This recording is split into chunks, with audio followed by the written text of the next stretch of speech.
even with the local enforcers cracking down on intergang conflict and travel into and out of Sludge River City growing more restrictive, for those looking to pick up work, especially of the more illicit nature, there remains a well-maintained series of fixers, whisper merchants, and go-betweens, all willing to risk the displeasure of the ruling elite to ensure a steady flow of rich opportunities. One such job has recently been presented to both the Shadefall Cabal and the Poisoned Lillies, the details of which are to be disclosed upon final confirmation of the contract. To facilitate this, a meeting between representatives from both gangs and a spokesperson for the client has been arranged, with promises of safe passage agreed on all sides in the hopes of avoiding any unwanted bloodshed. The terms agreed for the upcoming meeting allow for 3 members of each gang to be present, with both leaders to attend in person and be accompanied by their seconds, as well as a more junior member of their gangs. For the Shadefall Cabal, this means that Master Gregory arrives with both Mordo Zund and Hector Brim by his side, preferring the deadly presence of his shadowy killer to the ranged threat offered by Von Hall. As for the Poisoned Lillies, Nightshade and Mistletoe are chosen to accompany Lily, with the Death Maiden providing a direct counter to the vicious Nat Ghoul, and Mistletoe standing in for the more junior members of the gang who are unfortunately unavailable following their recent encounter with the Orlocks. The objective in this scenario is to be the last gang standing if, or more likely when, the shooting starts. Both gangs arrive at the meet with their weapons holstered, and as they slowly make their way towards the middle, they roll a series of cool checks, with each failed test representing the growing tension between the two crews. As soon as one gang fails a total of 6 tests, their nerves break and they go for their guns. At this point, each fighter rolls an initiative test to decide how quickly they react. Those who pass go in the first phase, with those failing acting in the second. In each phase, fighters activate in order of the lowest initiative to highest, with those on the same initiative going simultaneously. As the two parties make their way towards the centre, they each eye up the other, judging intent and watching for any sign of impending betrayal. With each step, the tension grows as it becomes increasingly clear that neither side truly trusts the other, their nerves fraying at the edges despite the promises of safe passage given by all involved.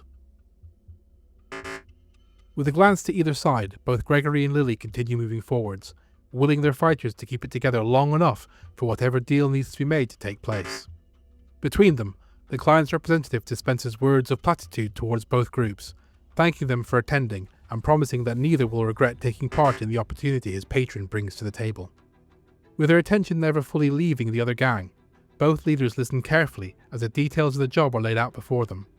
The information is delivered clearly and concisely, the representative obviously good at his job, and Lily unconsciously finds herself nodding along, approving of the detailed nature of the data being provided. Unfortunately, something about the situation seems to unnerve the DELAQUE, and their usually unreadable expressions increasingly display a growing sense of disquiet. With each piece of information delivered, their posture tightens, small twitches in their arms betraying an unconscious desire to draw their weapons and be done with this gathering. Then, all of a sudden, it happens. Something snaps in the DELAQUE's resolve, and their leader moves, his hands reaching for his weapons as all hell breaks loose. Time seems to slow as all 6 gangers draw their weapons, their eyes locking across the short distance between them, while the sudden spike in adrenaline pushes every heart into overdrive. And then, without warning, time crashes back into place, and both Zund and Nightshade are moving, crossing the gap to the fighters opposite, their deadly blades already striking out before either opponent has time to react. As for Lily, she draws her plasma pistol in the blink of an eye and swings it up towards the DELAQUE leader, a smile pulling at her lips as she realises she's got the drop on him. Pulling the trigger, she fires off a supercharged blast of plasma that catches the enemy leader cleanly, blowing through his armour and chewing into his torso, the DELAQUE collapsing to the floor with a cry of agony.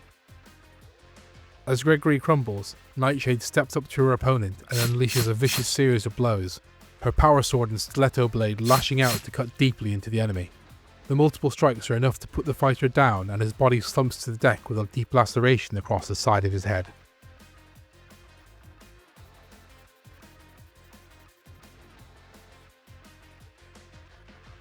At the same time, Zund sweeps into his target, the sharp edges of his weapon a blur as they slice across the Escher's body, parting armour and leaving long slashes of bright crimson in their wake. His final blow lances into the ganger's spine, a gasp of pain escaping her lips as she falls limply to the floor, unmoving and barely alive.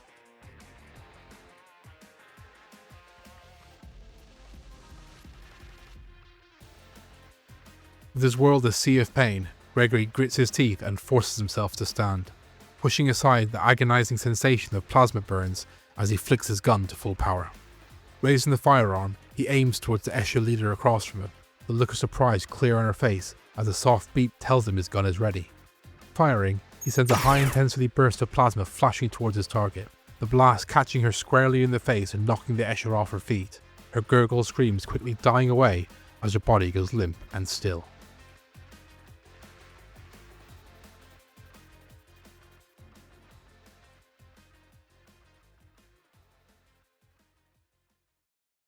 Knowing that having a Natghoul at your back was a bad idea, Nightshade turns her attention to the DELAQUE leader. With deadly grace, she lunges towards him, leading with her stiletto blade, which lances straight into her target, but its toxin-coated tip is stopped short by his armour. Undeterred, she lashes out with her power sword, its shimmering edge slicing easily through both armour and flesh, the DELAQUE's guts a mess of blood and viscera as he collapses to the floor with a low groan of a dying man.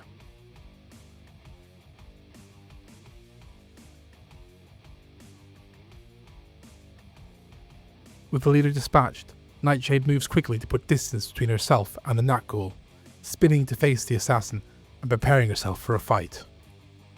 Zund allows himself a brief smile as he takes in the scent of blood and death that now fills the air. Slowly, he turns towards what he knows to be the last of the foe and watches her for a moment. Bouncing on the balls of her feet, weapons held at a low guard, determination radiating from her cold, dead eyes. He begins moving, each step slow and deliberate, judging her, assessing her, waiting for the right moment to rush in and end it. There. Zund bursts forwards, sweeping through her guard and striking out.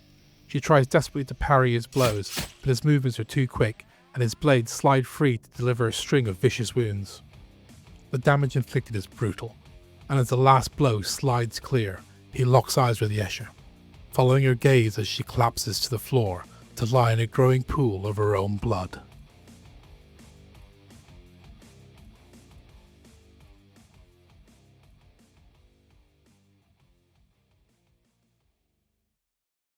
Turning away from the wounded ESCHER, Zund looks back towards the representative and, with a sigh, begins walking in his direction. The man, to his credit, looked completely unperturbed by the sudden explosion of violent chaos. In fact, if he was any judge, the fixer seemed somewhat pleased at the situation, his stance confident and assured, despite the killer now stalking towards him. Stopping in front of him, Zund glares at the man, holding his gaze and waiting. But the representative doesn't flinch or look away, and eventually Zund gives him a curt nod and leans in. "We will take the contract, but under our terms. Tell your client it will be done. Now leave, before I add one more body to the count." Again, the man remains unfazed, and with a smile and a nod, he gathers his things and simply steps away, leaving Zund alone with his thoughts and the carnage laid bare at his feet. For the Poisoned Lillies, Nightshade, having taken out 2 enemy fighters, picked up the most experience and, along with Lily, earned an additional point for not failing a single cool check during the standoff. On the downside, Mistletoe took a serious blow to her spine, which will reduce her strength, and the plasma shot to the face that Lily received has melted one of her eyes and left her with an impaired ballistic skill. As for Nightshade, her confrontation with the Natghoul has left her with a set of impressive scars, which has only gone and improved her cool stat. From the battle, the Lillies earned themselves 20 credits and 3 points to reputation, as the gang managed to hold their nerve during the standoff, but, as a losing side, they failed to gain a new territory. The Shadefall Cabal earned a similar amount of experience, with Zund earning the most, having taken out both Mistletoe and Nightshade. Just like the Lillies, the injuries sustained by Gregory and Rim were significant, with the leader critically injured and needing urgent treatment, and the Jew taking a blow to the head that will have a serious impact on his mental stats. The gang earned themselves 40 credits and 1 point of reputation from the battle, and as the winning crew, they picked up a new territory, which in this case was a gambling den. Away from the battle, the Lily settlement earned them an additional 40 credits, and during a trip to the trading post, Nightshade and Foxglove recruited a new Juve, and were able to find a bionic eye for Lily, meaning she'll avoid the negatives to her ballistic skill from the eye injury. Lastly, Only one member of the Poisoned Lillies had enough experience to make an advancement, with Nightshade improving her strength characteristic by 1. For the Shadefall Cabal, their territories earned them a total of 80 credits, which managed to pay for Gregory's trip to the dock, which resulted in an excellent outcome, with the gang's leader going into recovery with no side effects.